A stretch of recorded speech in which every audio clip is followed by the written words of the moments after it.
Let's bring in Frank Klose from 97.3 ESPN.com, host of the Powder Blue podcast tonight. You can hear that at 6 o'clock, and let's talk a little baseball with Frank here. Now, I got to start off with this, Frank. Did you watch The Last Dance this week? I did not. Still got through Tiger King, though, so that's the one thing I can say I did watch. I did get through Tiger King. I didn't get to Jordan yet. So Tiger King outranked Last Dance is what you're telling me. Well, I think it just came out first, so I'm trying to catch up with everything I'm supposed to be watching. So you have seen no episodes? I have seen no episodes, and I don't even know how many have been aired yet, to be honest. 4 episodes have been aired. All right, that's doable. I can get to that. Yeah, I mean, there's only going to be 10 in all. There's 2 every week. There's 2 every Sunday night, 9 o'clock, 10 o'clock, every Sunday night for the next 4 weeks. Now, there's already been 4 episodes aired. So 2 the first week, 2 this week, this Sunday night. I can't believe that you're not sitting there waiting for this thing. And you watch the no. And that you've watched the Tiger King. Yeah, well, Tiger King was out first, and, I teach college courses, and this is the last couple weeks of the semester, and I've got a 3-year-old daughter at home. So, like I said, true in the Rainbow Kingdom and grading papers, and, I'm lucky to watch anything for myself. All right, let's get a little baseball now, because obviously this Michael Jordan documentary is not catching your fancy here. But we're hearing a lot of this optimism that a lot of people involved feel that baseball is going to be played in some capacity out there. Now, there isn't a lot of really stringent, explanation of what this capacity might be. But what are you hearing about Major League Baseball playing this year? Well, the best report that came out recently was Jeff Passan of ESPN.com, and he really kind of laid out everything that's out there at the moment. And, it seems like, at the very least, baseball is optimistic that there's going to be a season of some shape or form.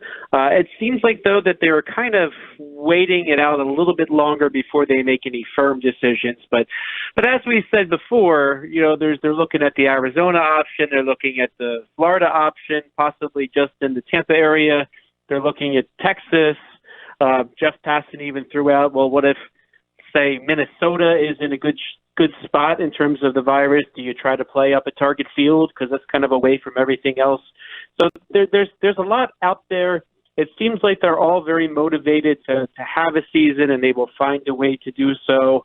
And really, for the first time in a while, it seems semi-optimistic that things are kind of calming down, and hopefully the locations that are opening up more than others aren't going too far and not setting these things back. I suppose that's a possibility. But it seems like people feel like that they can get to the point where they can at least say they're going to play baseball and do so somewhere. Frank Klose, 97.3 ESPN.com. All right, so what does a season look like in terms of games, divisions? We've heard a lot of wonky stuff about Grapefruit League, Cactus League, just regular stuff, playing a full playoff, or just a wild playoff scenario. What are some of the scenarios? Well, I think a lot of it's going to be determined based upon time. The one example that Jeff Passan basically gave is, okay, if you start by July, you can figure you can play 80 to 100 games and then have a playoff at a site which is a place where that it'll be sort of neutral and warm and safe. So when you talk about a neutral site, it's not going to be one that's necessarily the warmest, but probably will be warm and a place that's safe. So that's the scenario one. But then another sort of scenario that's popping off kind of right now is this giant playoff. And according to this report from Passan, they quote some officials saying, "Give us 60 days and we could run an amazing tournament." And this is what Passan lays out.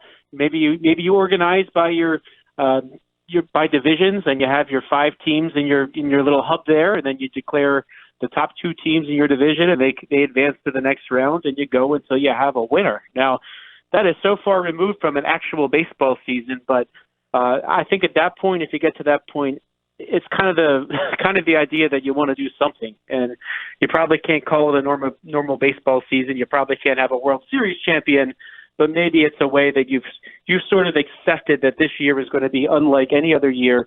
So what kind of fun can we have so it's not a total loss? Are the Arizona plan, the Grapefruit League, Cactus League plans, are they dead? Like, are those no longer, this biospheres, are they gone? Are they out the window? I don't think they're gone. I think this is even true of myself. If you talk to me about these scenarios 3-4 weeks ago, they sound much more out there. And I think maybe the last few weeks, it's kind of been a little sobering as people have had to stay home and make sure that they're behaving in such a way that they maybe it's sunk in a little bit that, if we're going to do this, it's got to be a way different than we're used to. And so maybe we can suck it up and do it. So I haven't heard anybody speak out against it in particular the last few weeks. So they could be at the point where they realize that their livelihoods, if they're going to make sure that they can earn a living this year, that they find a way to do it. And maybe they'll be more receptive, but where they end up playing, and Arizona is certainly in the cards, that could be determined based upon where the illness is and how safe it is, and as we keep getting back to how easily you can test people, because whether you're working in an accounting office or you're playing a baseball game, if you can get tested before you walk into the building, then everybody's going to be safe. Frank, what gives Rob Manfred and these people the confidence right now to say, oh, there's going to be baseball this year? They do have a doctor sort of on retainer that's examining everything closely and trying to give them the best possible information up to the minute. And so I think they've really, well, let me put it this way. They have definitely committed to doing this safely. So that, I guess that's the first thing to point out there. But I think they're just trying to look at the data, and they're trying to be as realistic as they possibly can be given the circumstances, because, there's, in a way, it's still kind of unpredictable. In fact, even all the fancy models that we might follow along as we're kind of tracking this thing, they're just models, right? So they're I heard somebody say that you create a model knowing it's going to be wrong.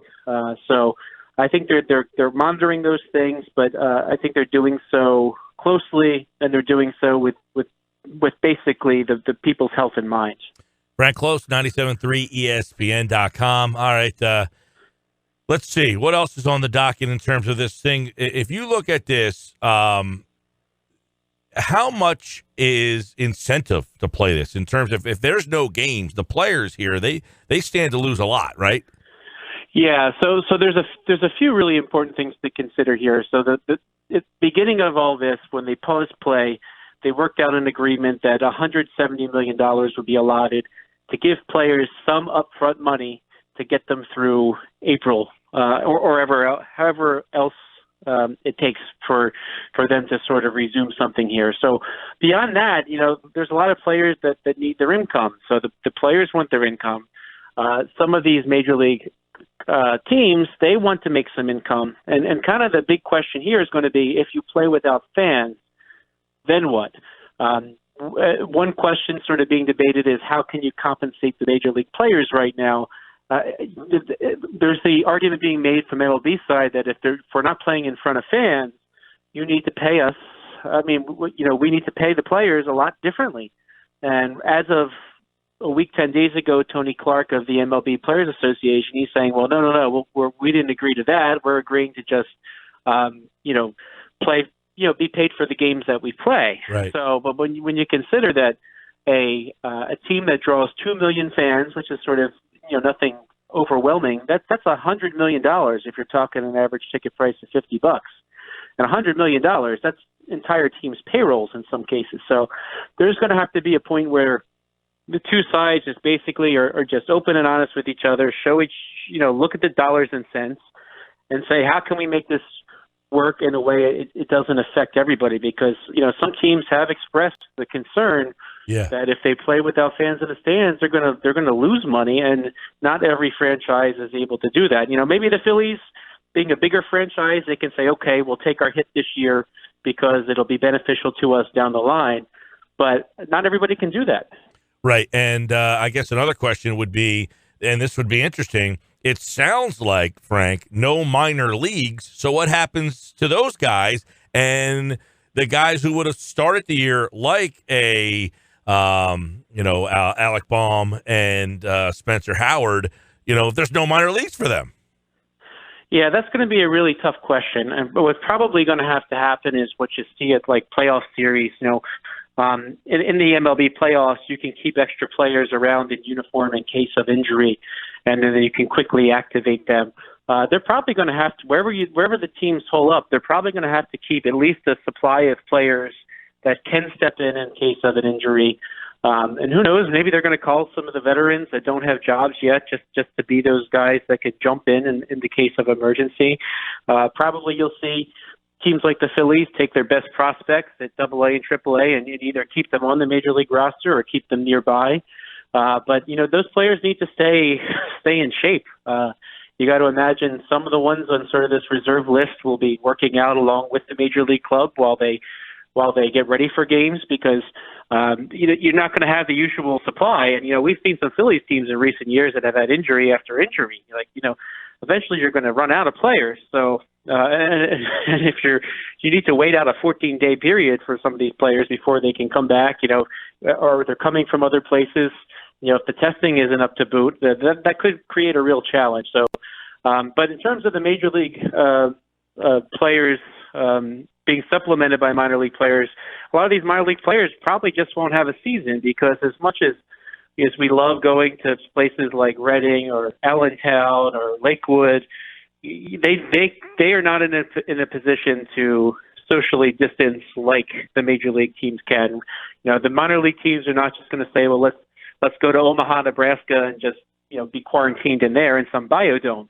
They probably don't have the money to do that. They probably can't justify it. So what's probably going to happen is a lot of these minor league players, they're just going to be on pause, and there'll be kind of two classes of minor leaguers: the ones that are prospects with the eyes of the major league teams on them, and hoping they can develop them soon. They probably get brought along with the major league clubs, and the ones that don't fit that category. I mean, let's be honest. A lot of these minor leaguers probably have no shot of making the major leagues, and they're the types that are probably going to be left behind. And the sad part about that is they're left behind with no income. Yeah, that's another interesting developing thing too. If Major League Baseball's back, there's no minor leagues. That's a lot of players that these teams have playing all throughout the summer that will now have no place to play, and as Frank just mentioned, potentially no income. Speaking of some things, what about the Red Sox? They get docked a second-round pick. They lose the video guy. Doesn't seem that they got the same level of punishment that the Astros got. Yet, right in Manfred's report, it said they cheated. They used technology to help steal signs. It says it right in the rules, breaking the rules. And the Astros got hammered, and the Red Sox seemed to be almost innocent. Yeah, I think that the issue here was that there was not the level of involvement into this as it was the other cheating scandal. And, I think a lot of them had in their heads, okay, well Alex Cora went from the Astros to the Red Sox, so clearly he would have just implemented a lot of the same things. And it doesn't sound like he did implement a lot of those things. It sounds like they had the video room relaying signs to people in real time, not so much in the sense that you get the video, you have somebody in the off in the shadows watching the video that bangs a trash can knowing what pitch is company. But what I think they're doing is the video room was decoding the signs and then kind of sending them downstairs. Well, look for this pitch sequence in particular, and if you see it, that's what it means. So it was a little less involved. It was a little less of a real-time kind of situation in terms of relaying it to the batter in the instance like we saw in Houston. But that all being said, the Red Sox had an infraction before, using Apple Watches, and that they were kind of slapped on the wrist, no pun intended, before for using those Apple Watches. So a lot of people do feel like this was not a punishment that would deter anybody from doing this type of thing again. It seems like a minor slap on the wrist. A video room employee is not somebody who is paid a very strong salary usually, right? So, and he's really the fall guy, and it's a real shame for that guy because he can be easily replaced. And so, in terms of the organization as a whole, the one thing they do lose is a second round draft pick. which in what's probably going to be a shortened draft, maybe that will have more significance. The Red Sox don't have a good farm system right now as it is.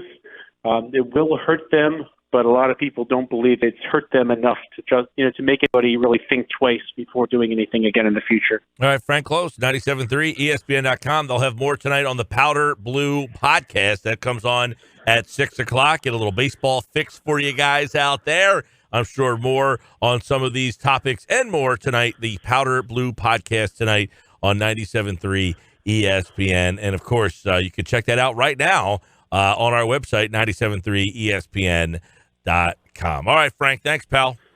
Thanks, Mike. Yeah, man. And Frank Klose, like all guests, appeared via the Boardwalk Honda hotline.